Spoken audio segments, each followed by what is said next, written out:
In hymn number 277, I Shall See the King.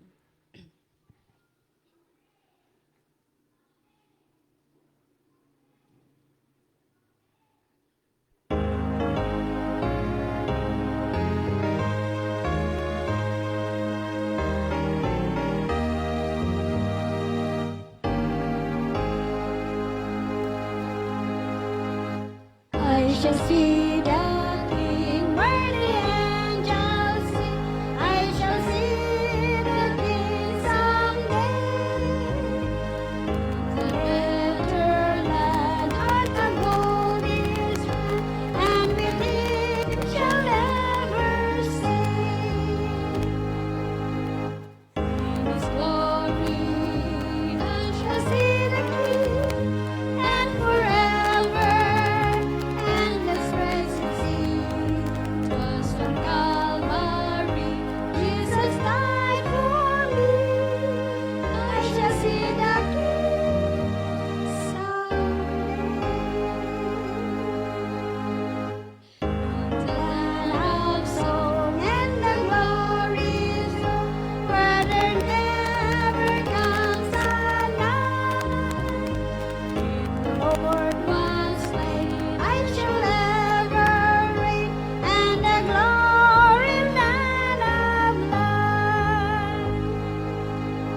In His glory I shall see the King, and forever endless presence see. 'Twas on Calvary Jesus died for me. I shall see the King someday. I shall see the King, all my tributes bring, and shall look upon His face. And my soul shall be ours ransom, and will keep me by His grace. In His glory I shall see the King, and forever endless presence see. 'Twas at Calvary Jesus died for me. I shall see the King someday.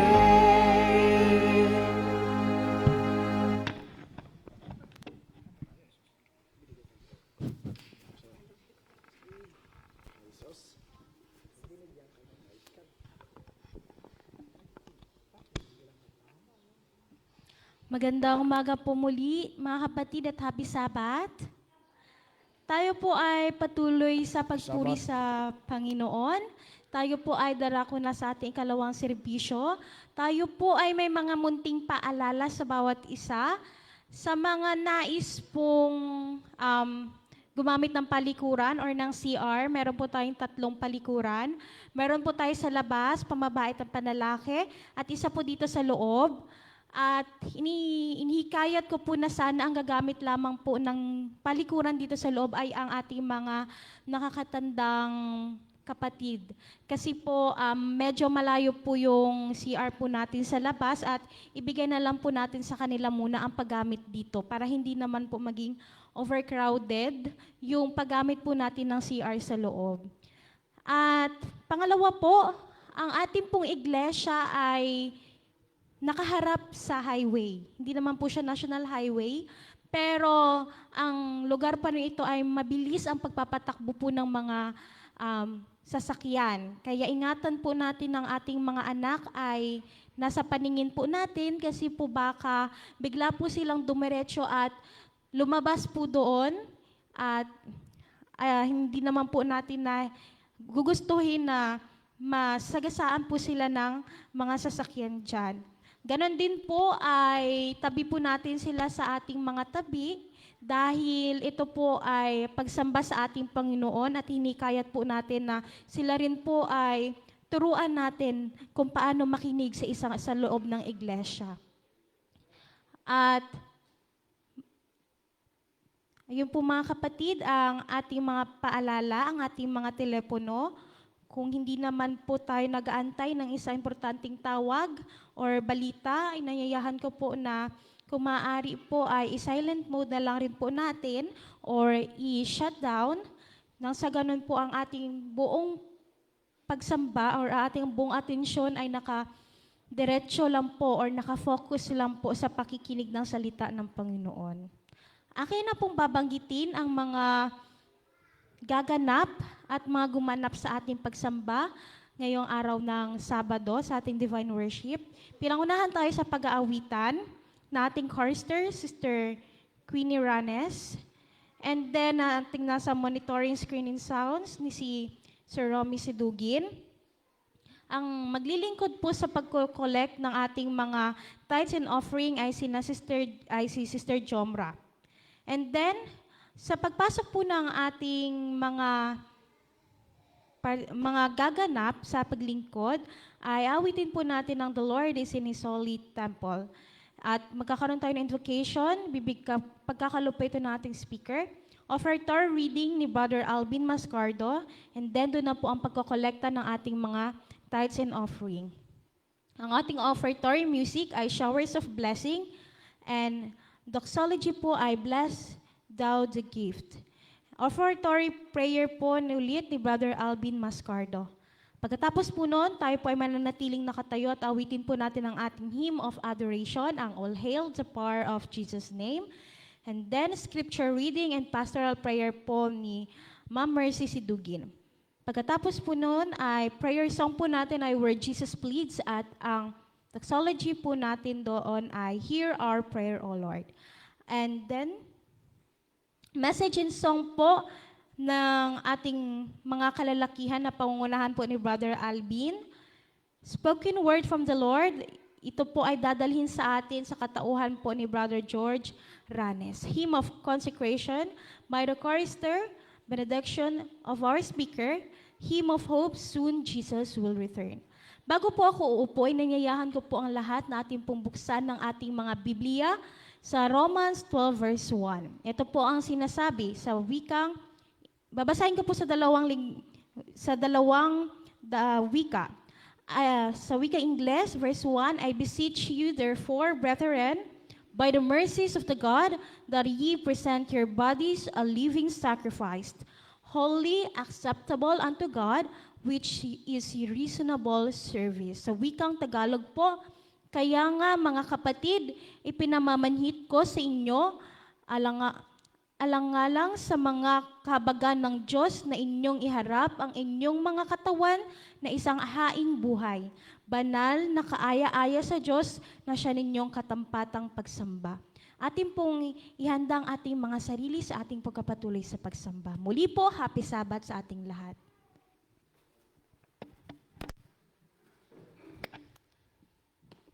The Lord is in His holy temple. Tayo po ay magalang na manikluhod.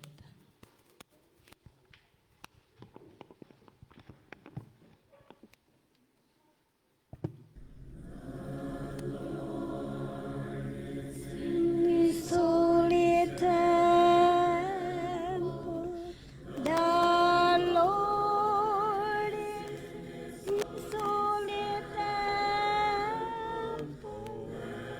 All the earth gives sigh.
Tayo po ay manalangin.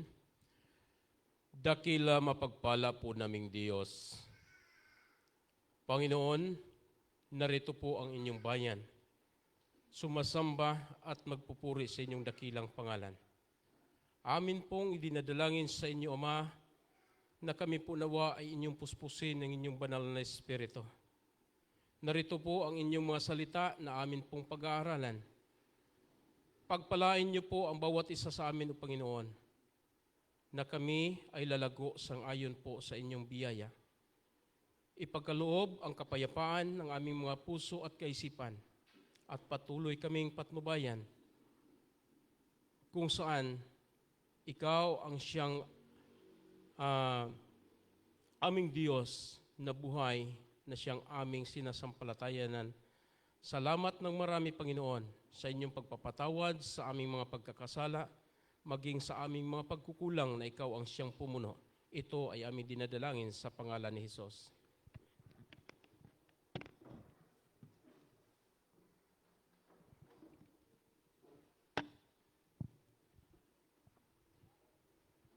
Bago po tayo paglingkuran ng ating diakonesa, nais ko pong basahin sa inyo ang isang verse na matatagpuan sa Malakyas or Malakay 3 verse 10.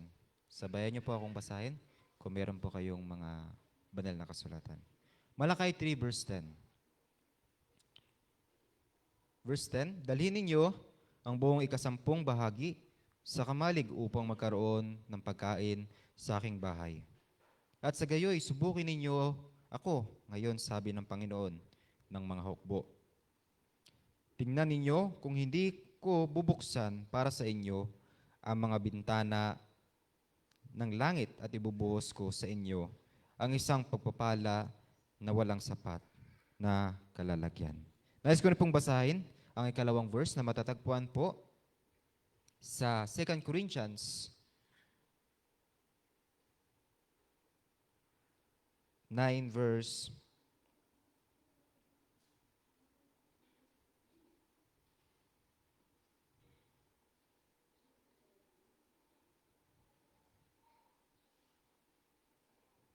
9 verse 10. 2 Corinthians 9 verse 10. Siyang nagbibigay ng binhi sa maghasik at sa tinapay bilang pagkain ay siyang magbibigay at magpaparami ng inyong binhi upang iasik at pagpaparami ng mga bunga ng inyong pagiging matuwid. Tayo po ay paglilingkuran ng ating diakonesa.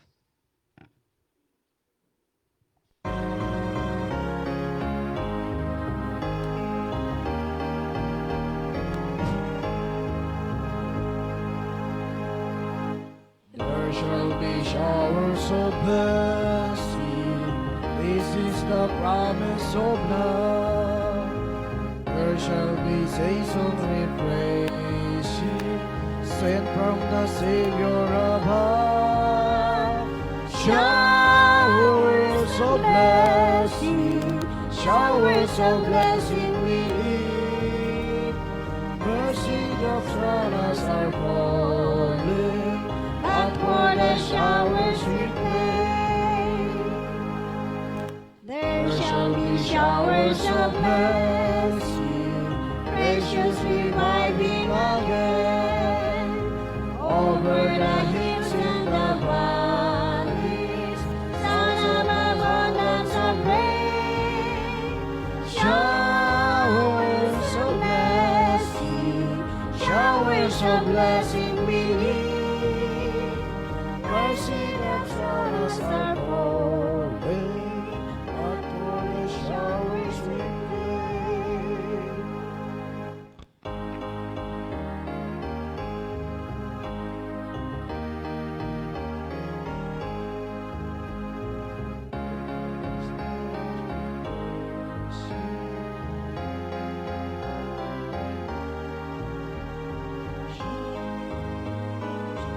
Bless thou the gift.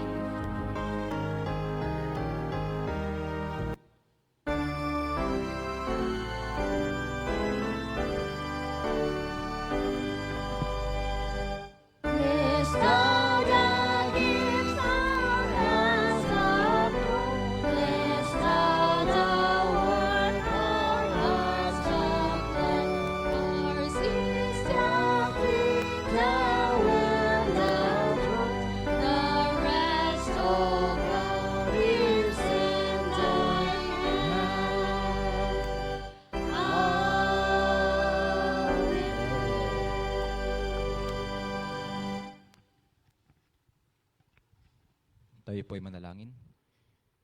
Dakila at mapagpala na inyong Diyos, Ama, kami po ay lubos nagpapasalamat sa inyong pangalan na kami po, Panginoon, inyong pinagpala sa loob po na isang linggo, kami po, Panginoon, ay ginabayan. Amin pong ibinabalik ang papurit pa salamat sa inyo. Naririto po ang mga ikasamput bahagi at mga handog. Amin po itong ibinabalik sa inyong paanan, Ama. Na nawa, Panginoon, sa mga susunod pang mga araw, sunod na linggo, kami po nawa ay inyong patuloy pagpalain.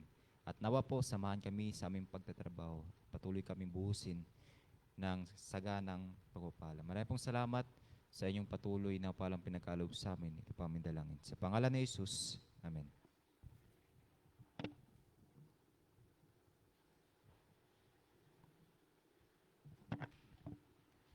For a hymn of adoration, let's sing All Hail the Power of Jesus' Name in hymn number 127.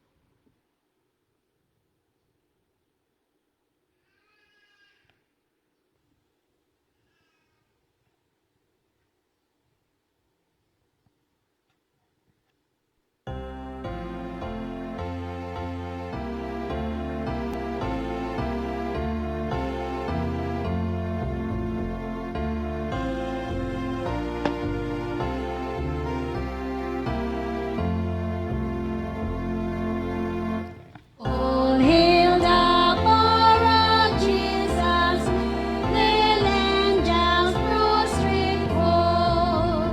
Bring here the royal diadem and crown him Lord of all.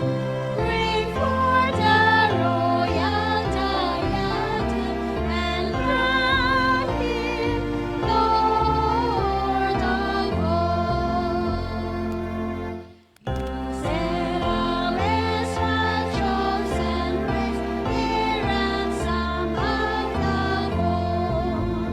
Hail him who saves you by his grace, and crown him Lord of all. Hail him who saves you by his grace, and crown him Lord of all. Every kindred, every tribe, on this earth shall bow. To him all majesty ascribe, and crown him Lord of all. To him all majesty ascribe, and crown him Lord. Oh, that we enter sacred throne, we at his feet we fall. Join into the everlasting song, and crown him Lord of all. Join in the everlasting song, and crown him Lord of all.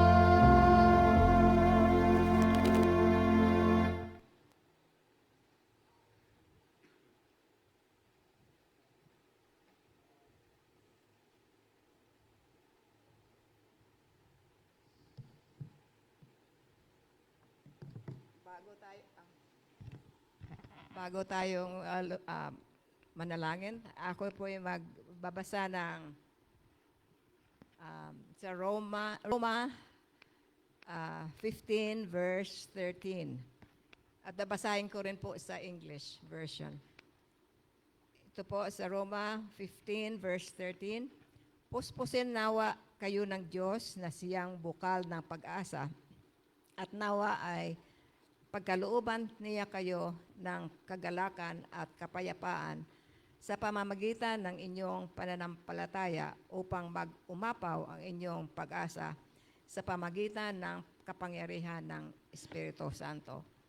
In English, it says, Now the God of hope fill you with all joy and peace in believing, that ye may abound in hope through the power of the Holy Ghost. Inanyahan inaanyahan ko po ang lahat na lumuhod para tayo ay mapanalangin habang ako po ay manatiling nakatayo.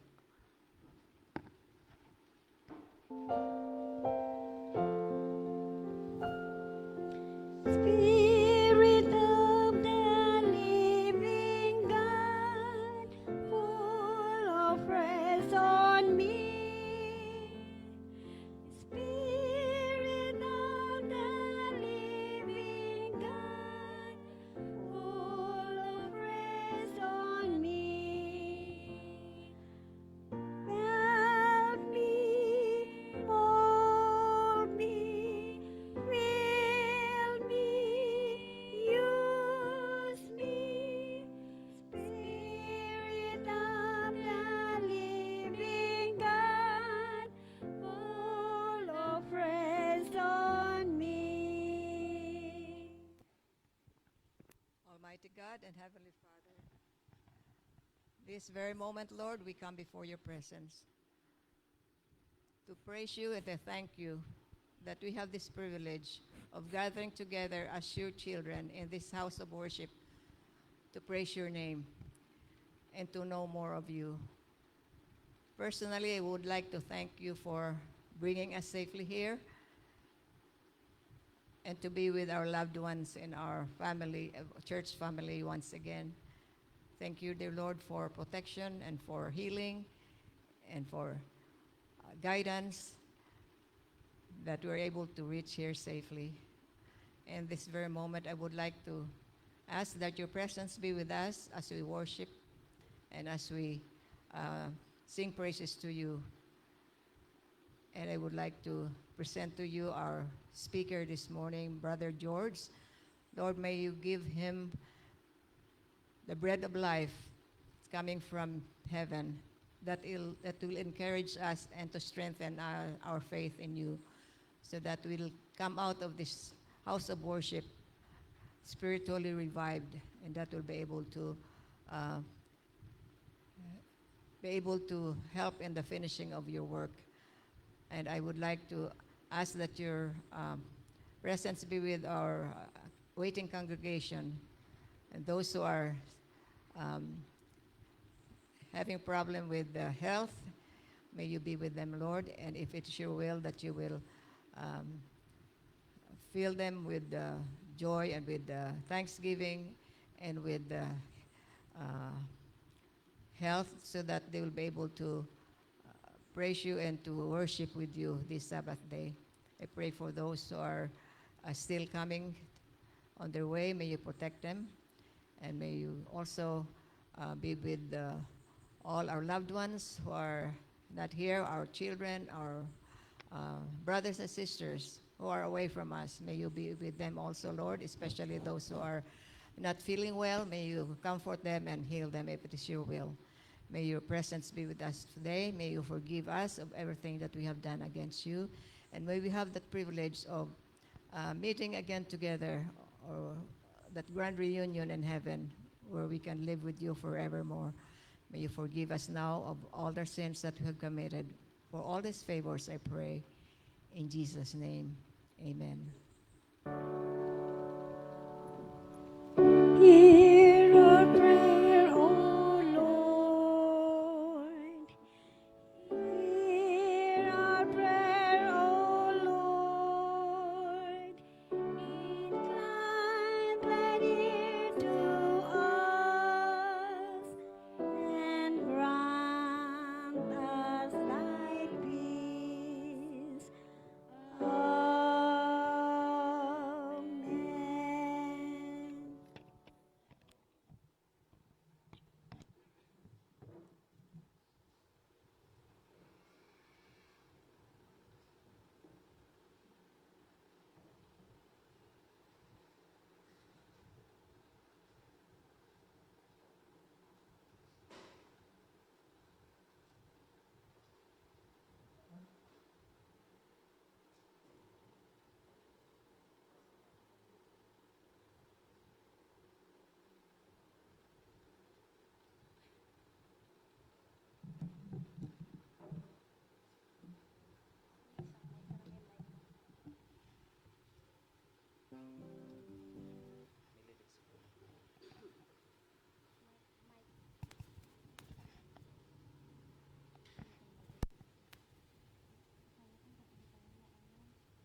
Minsan ako'y nagtataka,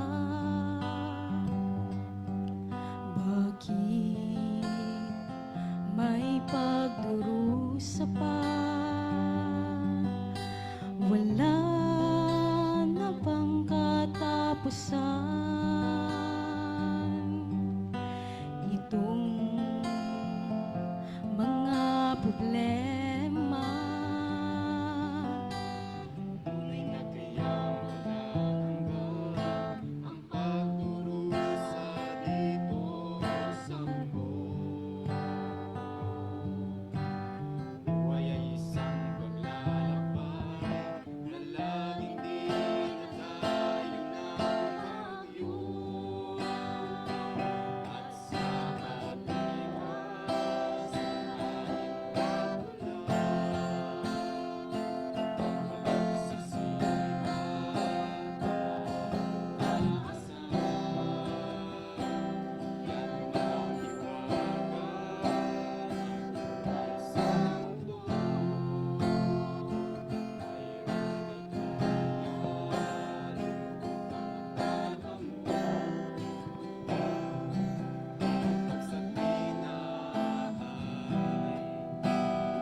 Bakit kay hirap maabot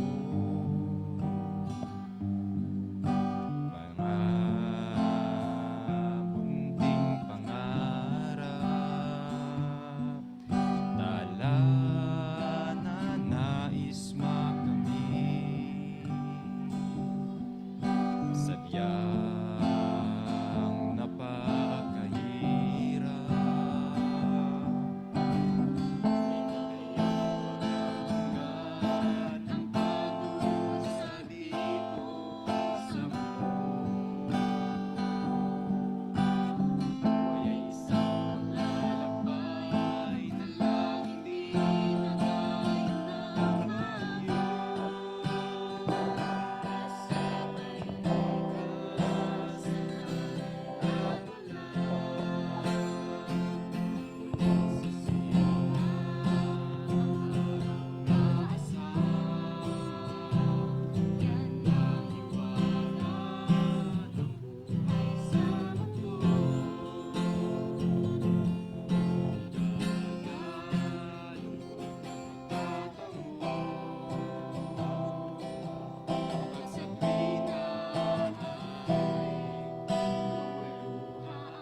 Maligayang araw ng Sabat sa atin pong lahat, mga minahal kong mga kapatid.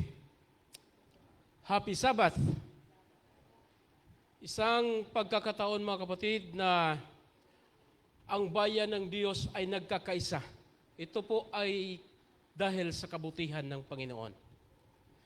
Nagkakaisa, nagkakasama para sa isang layunin. Anong purpose dito mga kapatid? Para sumamba sa Panginoon. Para purihin ang Diyos bilang may lalang, bilang manlalalang, bilang Diyos na siyang nagbigay ng pag-asa. Ang mensahe sa awit po ng mga kapatid ay tunay na napakabuti ng Diyos. Isang nagpapaalala sa atin na may Diyos na nagbibigay ng pag-asa sa kabila ng wala ng pag-asa. Di po ba? Panahon na may bagyo na dumarating o anumang mga sakuna, ang tao ay nawalan na ng pag-asa. Hindi alam kung ano ang gagawin, ngunit dahil mayroong Diyos, mga minahal kong mga kapatid, tapos ng bagyo, anong kasunod na mangyayari? Okay mga kapatid, kapayapaan, di ba? Sisikat ang araw. So in reality mga kapatid, gayon din po talaga ang nangyayari. Pagkatapos ng bagyo, pagkatapos ng ulan, sisikat ang gintong araw na nagbibigay sa atin ng pag-asa. So salamat po mga kapatid sa isang mensahe ng awit na inihandog para sa Panginoon, sa pagpupuri sa atin pong dakilang Diyos. Ngayon pong umaga, ang mensahe ng awit mga kapatid, kung tutusin, ito ay sapat na. Pagkat sa talata na binasa ng ating kapatid, si Ma'am Mercy, ay naka-inline na ito roon at inelaborate na sa mensahe ng awit ang patungkol sa pag-asa na dahilan na ikaw at ako ay mayroong pananampalataya. At sa pamamagitan niyaon, tayo ay nagkakaroon ng pag-asa. Ngunit, bago tayo pumapalaot roon mga kapatid sa atin pong pag-aaral, sa tanghaling ito, inanyayahan ko po kayo na tayo muna ay manalangin, sumangguni sa atin pong Diyos upang tayo ay bigyan ng karunungan at patuloy na atin pong maunawaan ang kanyang mga salita. Tayo po ay manalangin. O dakilat banal naming Diyos, Panginoon na ang tahanan ay nasa kaitaasan ng mga langit. Narito po ang inyong bayan, Ama. Kami po ay makakinig sa inyong mga salita. Amin po itong buksan ang inyong banal na kasulatan. Aming babasahin ito, Panginoon. Amin pong hiling at dalangin na kami po nawa ay inyong basbasan at patnubayan o dakilang Diyos. Bigyan niyo po kami ng karunungan, kaalaman na ito ay aming maunawaan. At patuloy nawa, o Panginoon, na kayo ang siyang mangusap sa aming mga puso. Limitado lamang, o Diyos, ang aming pag-iisip, limitado lamang ang aming mga pangunawa. Ngunit ito po ay amin pong hinihiling sa inyo na kami ay inyong gabayan upang kami po ay hindi magkakamali sa pag-interpret sa inyong mga salita at ang inyong kalooban, o Panginoon, ang siyang mangyayari. Salamat sa inyong pagtugon at pagdinig sa aming mga dalangin pagkat ito'y aming hinihingi sa pangalan ng aming Panginoong Jesus. Amen. Ang tema po sa ating pag-aaral ngayon mga kapatid, ito ay may ito po ay mayroong pamagat na kay Jesus safe ako. Kay Jesus sure ako. At kay Jesus may pag-asa kahit parang wala na. O mga minahal kong mga kapatid, sa mundo na atin pong ginagalawan ngayon ay punong-puno ng problema. Sa mundo na atin pong ginagalawan ngayon, sa saan man tayo tumingin, sa tagiliran man, sa harapan o sa likuran, ang lahat na atin pong nakikita ay tila, alin mga kapatid, tila nagbabadya at nagpapakita ng walang kabutihan. Sa mga balita ng television o sa radyo, sa mga social media na atin pong nakikita at naririnig, ay patuloy po na naghahatid sa atin ng mga balita ng kawalan ng pag-asa. Bakit? Nariyan ang mga krimen. Nariyan ang mga balita na nagdulot o nagpapahayag ng mga pangyayari ng hindi mabuti. At ang lahat ng ito, mga minahal kong mga kapatid, ay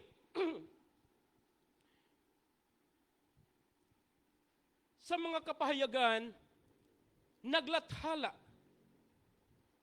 ng mga karahasan. Kung kaya't sa mundong ito mga kapatid na atin pong ginagalawan ngayon, ay punong-puno. Punong-puno ng kasalanan.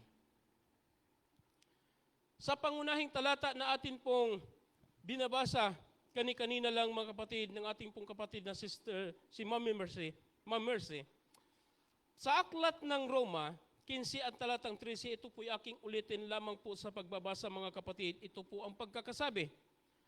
Pagpapalain nawa kayo ng Diyos na pinagmumulan ng pag-asa at puspusin kayo ng buong kagalakan at kapayapaan sa inyong pananampalataya upang kayo'y mapuno ng pag-asa sa pamamagitan ng kapangyarihan ng Espiritu.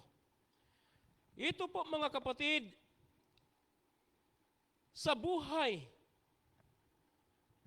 sa kasulukuyan na atin pong kinakaharap, may mga sandali sa ating buhay na tila nawalan na rin tayo ng mga pag-asa dahilan sa mga karanasan na atin pong mga nararanasan. Mabigat mang mga suliranin, mga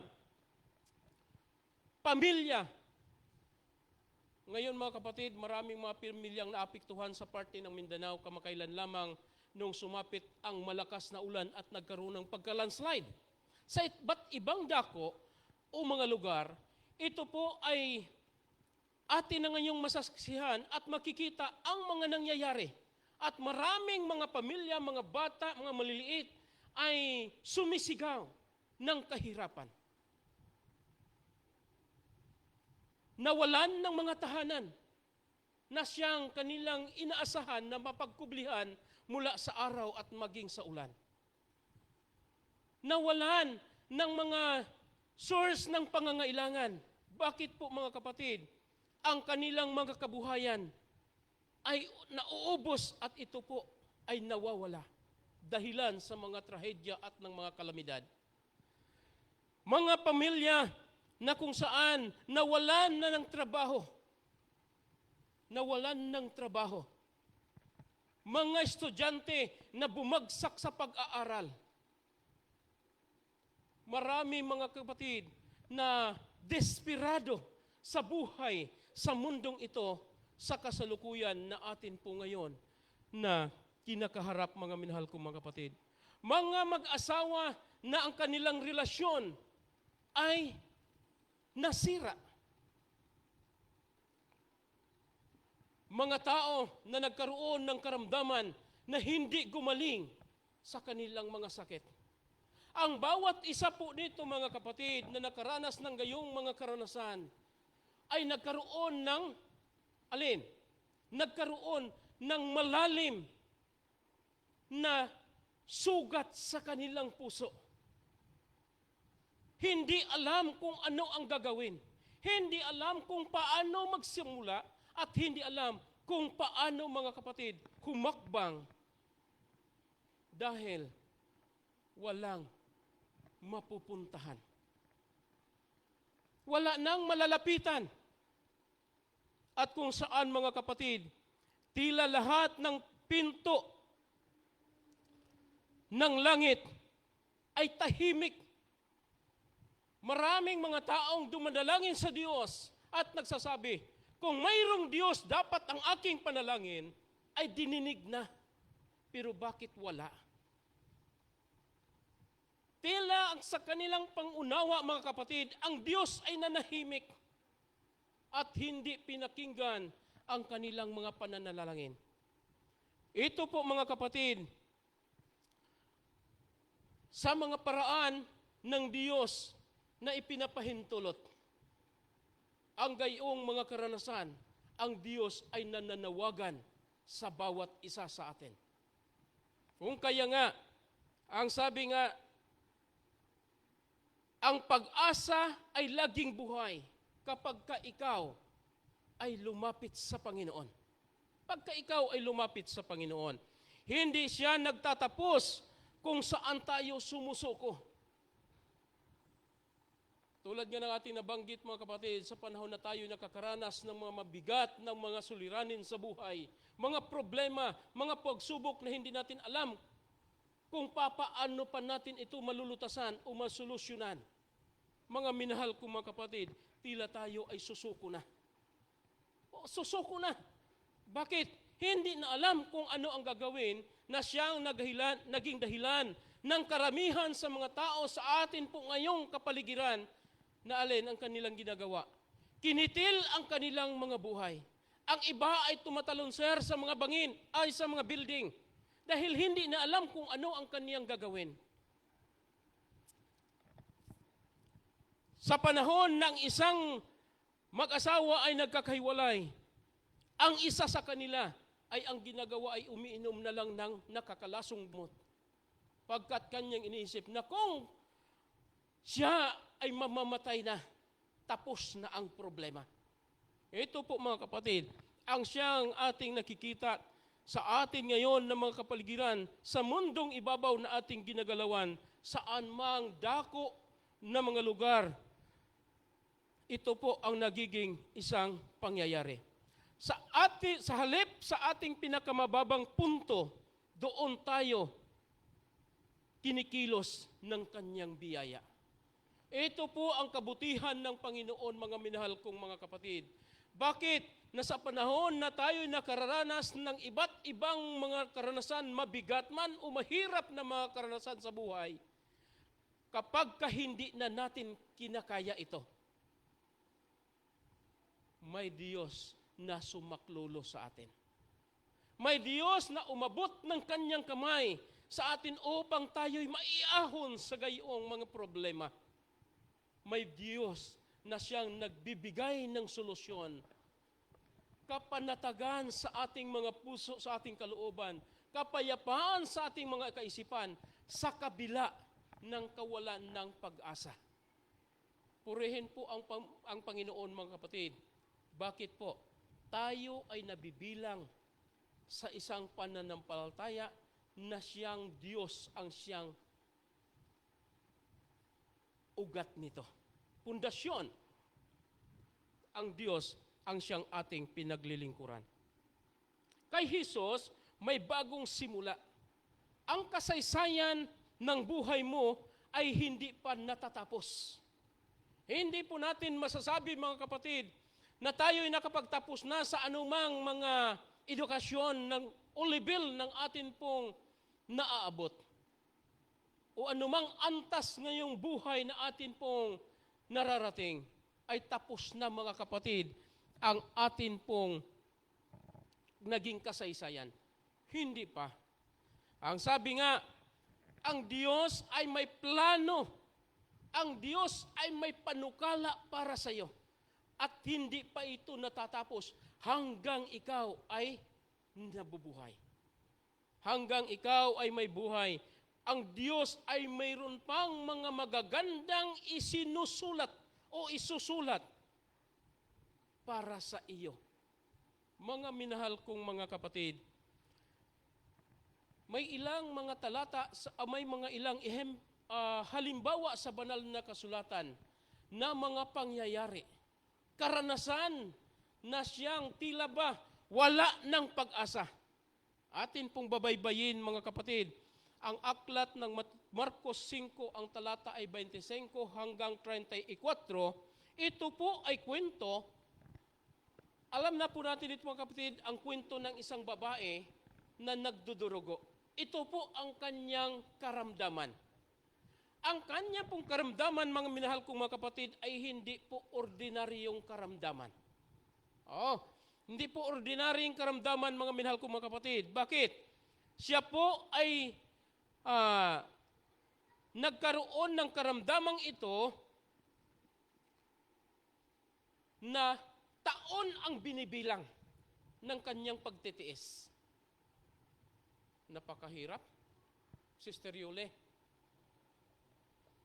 Ang karanasan ng isang babae na nagdudurugo, 12 taon ang kanyang paghihirap. Araw-araw, mga minahal kong mga kapatid, walang paltos. Ang tanong, sa ganung haba ng taon o panahon, hindi siya naubusan ng dugo? Parang tila imposible. Nasa gayong haba ng mga panahon, mga minahal kong mga kapatid, aywan ko lang siguro noon pa man, hindi ko lang alam mga kapatid, at hindi ko lang na-research kung sa mga panahong iyon, mayroon ng pagsasalin ng dugo. Sir John, hindi ko lang alam kung noon pa mayroon ng pagsasalin ng dugo ang isinasagawa. Kasi sa loob ng 12 taon, mga kapatid, na karanasan ng babae pong ito, siya ay dinudugo. Araw-araw, hirap na siya sa sakit na iyon. Marami ng mga doktor na kanyang pinupuntahan. Marami ng mga manggagamot ang siyang kanyang nilalapitan, ngunit hindi pa rin siya gumagaling. Naubos na ang kanyang ari-arian. Mga minahal kong mga kapatid, wala na siyang magagawa. Umaasa na lang siya, mga minahal kong mga kapatid, sa isang mirakulo na kung yaon ay pagkaloob ng Diyos. Wala nang magagawa ang babaeng ito. Sa isang kasaysayan pong ito, mga kapatid, ang sabi ng talata,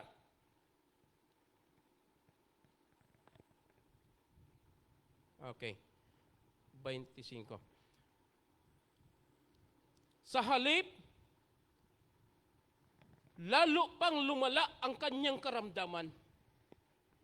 Pumunta na siya sa mga doktor, sa mga manggagamot, umaasa na siya ay gumaling, ginastos niya ang lahat-lahat ng kanyang mayroon siya, umaasa na siya ay gumaling.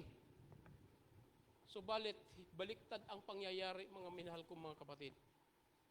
Sa halip na siya'y gumaling, lalo pang lumala ang kanyang karamdaman. Masabi natin ngayon sa ating panahon ngayon, mga kapatid, ito ay cancerous, complicated. At ang ngayon po, mga kapatid, kapag ka nagkaroon ng isang taon na cancer na complicated, ito'y bilang na lang ang kanyang mga araw. Pero ang babaeng ito, umabot pa ng 12 years. 12 taon na tila ba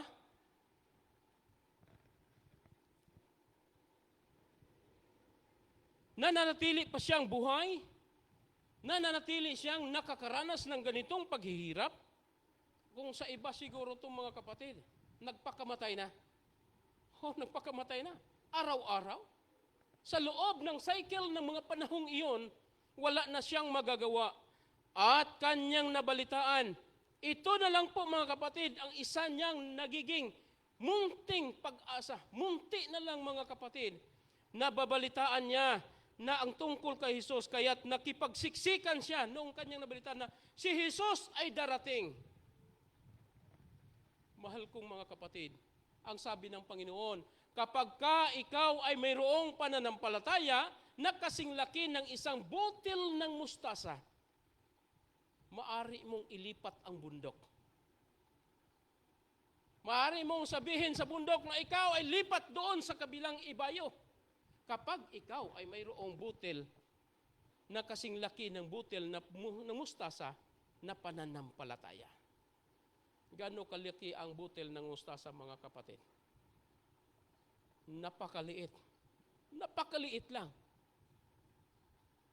Ang babae pong ito, mga minahal kong mga kapatid, ay umaasa sa gayong kaliit na lang na pag-asa, mga kapatid, na kapag ka ang laylayan ng damit ng Panginoong Hesus ay mahawakan ko lang, ako ay gagaling.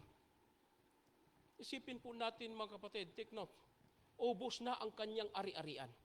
Wala na siyang mapupuntahan na mga kaibigan, mga kapatid na maari niyang malapitan at maaring makapagsaklolo sa kanya. Maaring siya ay pinagdidirihan na ng mga tao. Ngunit, sa gitna ng gayong paghihirap, mga minahal kong mga kapatid, isang munting pag-asa ang mayroon siya na siyang ito na lang ang mayroon siya. Ang sabi sa talata, nabalitaan niya ang tungkol kay Hesus, kaya't nakipagsiksikan siya hanggang sa makalapit sa likuran ni Hesus at hinipo ang damit nito. Anong gamot ang mayroon, mga kapatid, sa damit ng Panginoon? Pwede ba niya itong inumin? Marami ng mga gamot na kanyang iniintik, na binigay ng mga manggagamot, ng mga doctors, ng kanyang pinagagastusan ng kanyang ari-arian. Pero hindi siya gumagaling. Pero sa isang pangyayari lang, mga kapatid, na mahawakan ko lang ang laylayan ng damit ng Panginoong Hesus, ako ay gagaling. Ito ang pananampalataya ng babaeng ito, mga kapatid, na nagbigay ng tunay niyang kagalingan. Ang tanong, mga kapatid, kapag tayo ba ay nagkaroon ng karamdaman, ano ang sinasambit ng ating mga labi? Ano ang ating pinanghahawakan? Ano ang mayroon tayo, mga minahal kong mga kapatid, na magbibigay sa atin ng pag-asa? Bakit po? Ang sabi dito sa talata, sapagkat iniisip niyang mahipo ko lang ang kanyang damit, gagaling na ako.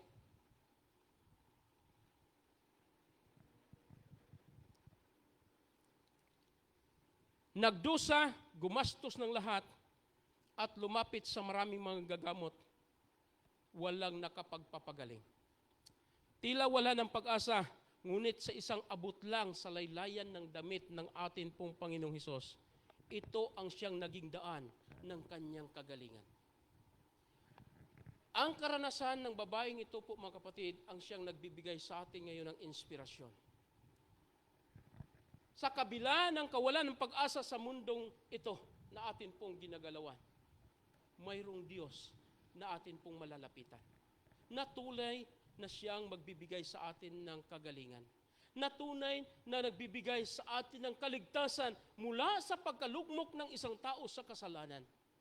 Na tunay na magpapatawad sa ating mga pagkakasala. Ang sabi niya, huwag mawalan ng pananampalataya sa gitna ng matinding pagsubok. Ipaalala sa sarili ang mga pangako ng Diyos sa tuwing mawawalan ka ng gana. Ito po, mga kapatid, ang maaari nating magagawa. In positive way, magpatuloy sa panalangin kahit tila walang sagot.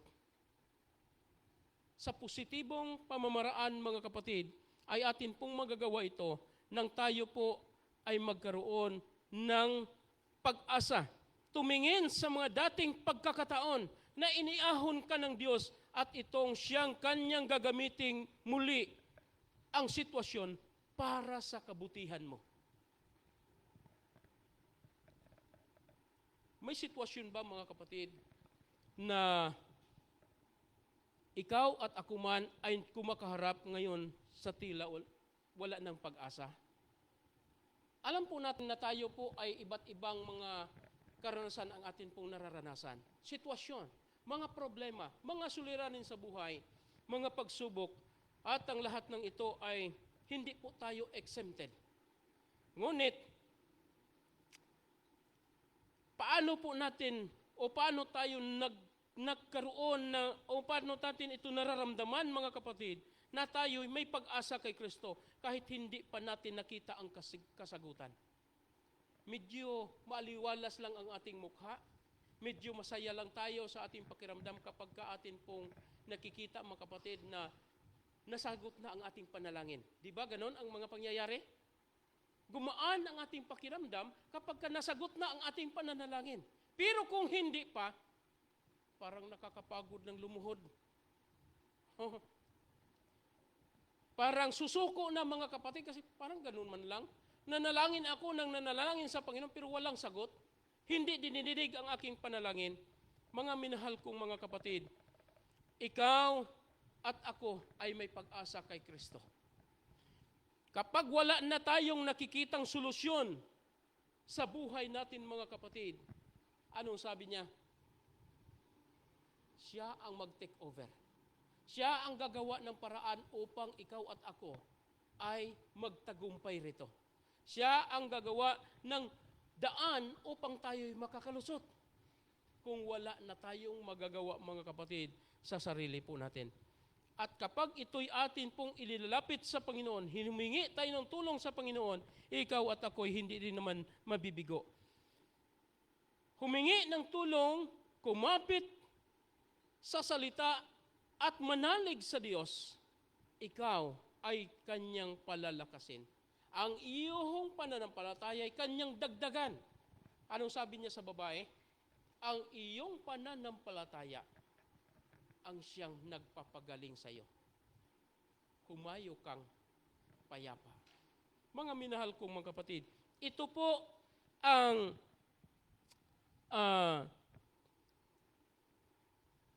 ibinigay ng diin sa atin ng Panginoon ngayon. Kung si Jesus ang pinanghahawakan mo, may pag-asa ka kahit ang mundo ay nagsasabing wala na. Kahit pa ang mundo ay magsasabi wala na. Wala nang pag-asa ngayon. Patay roon, patay rito, nakawan doon, nakawan rito. Saan ka man pupunta, hindi ka naligtas. May trahedyang darating kahit pang lugar. Matagal ng panahon ay hindi nagkaroon ng kalamidad. Hindi binagyo, pero ngayon ay binagyo na. Maraming mga lugar na hindi binaha, pero ngayon ay binabaha na. Pupunta ka roon para magiging ligtas.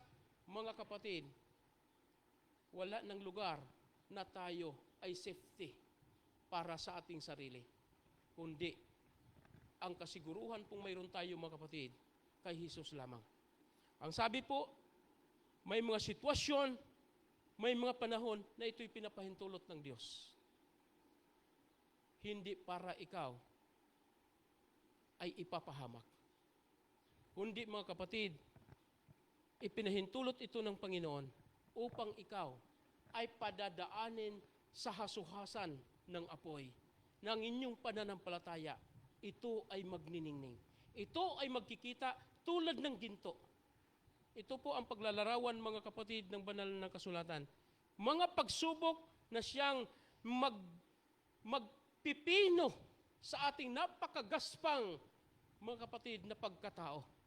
At iaakma tayo mga kapatid sa buhay ng atin pong Panginoong Jesus.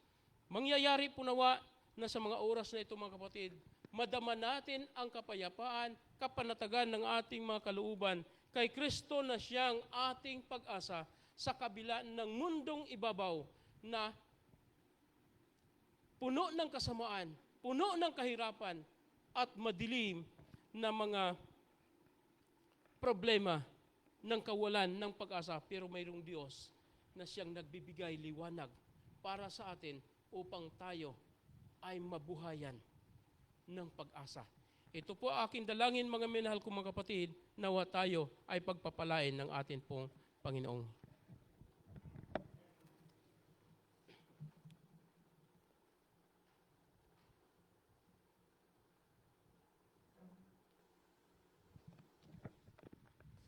For our closing song, let us all stand and sing, Will Your Anchor Hold?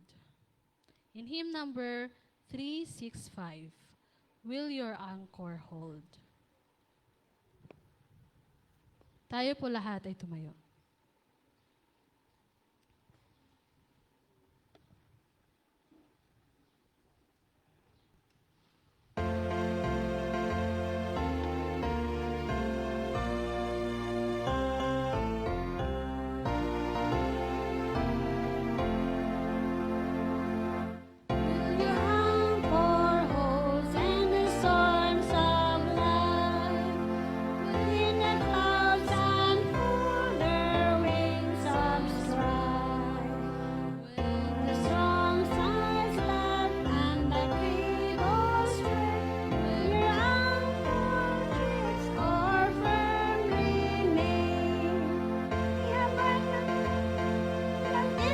the soul, steadfast and sure, while the billows roll. Listen to the rock, which cannot move, rooted firm and deep in the Savior's love. Safely moored while the storm will stand, Lord is will secured by the Savior's hand. And the able fast, and out time, to gently bind. We are that gives the soul, steadfast and sure, while the billows roll. Fasten to the rock which cannot move, rooted firm and deep in the Savior's love. Firmly hold in the streets of fear, in the breakers still that the reef is near. But the tempest rave and the wild winds blow, now every wave shall our bark o'erflow. Yam and moor that keeps the soul, steadfast and sure, while the billows roll. Fasten to the rock which cannot move, rooted firm and deep in the Savior's love. Surely hold in the floods of death, the winter's cold share our lifeless breath. On a rising tide it can never feel, mind wind in the bay. That gives the soul, steadfast and sure, while the billows roll. Fasten to the rock which cannot move, rooted firm and deep in the Savior's love. Eyes behold and the dawning light, hiding gates of pearl our harbor bright. We shall anchor fast to the heavenly shore, storms of us forevermore. That gives the soul, steadfast and sure, while the billows roll. Fasten to the rock which cannot move, rooted firm and deep in the Savior's love.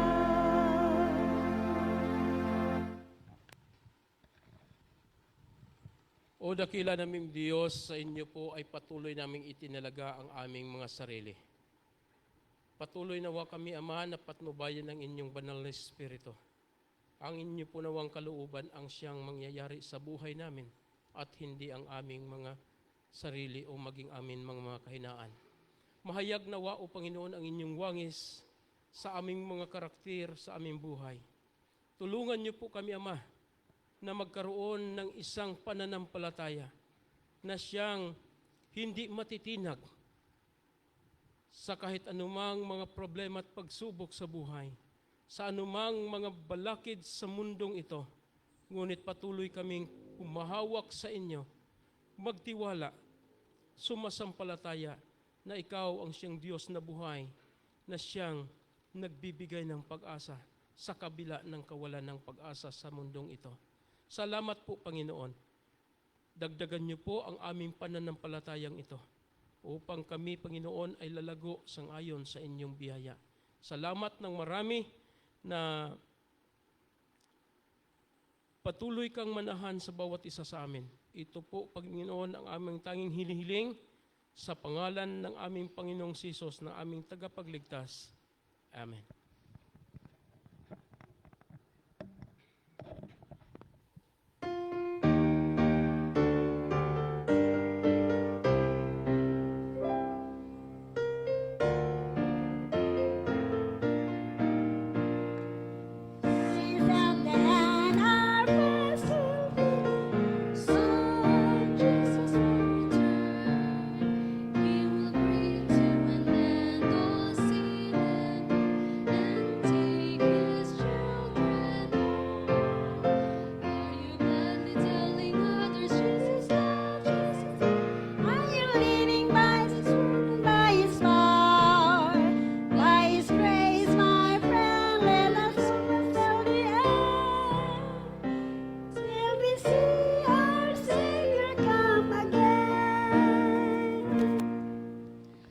muli po ay happy Sabbath po sa ating lahat mga Happy kapatid. Sabbath.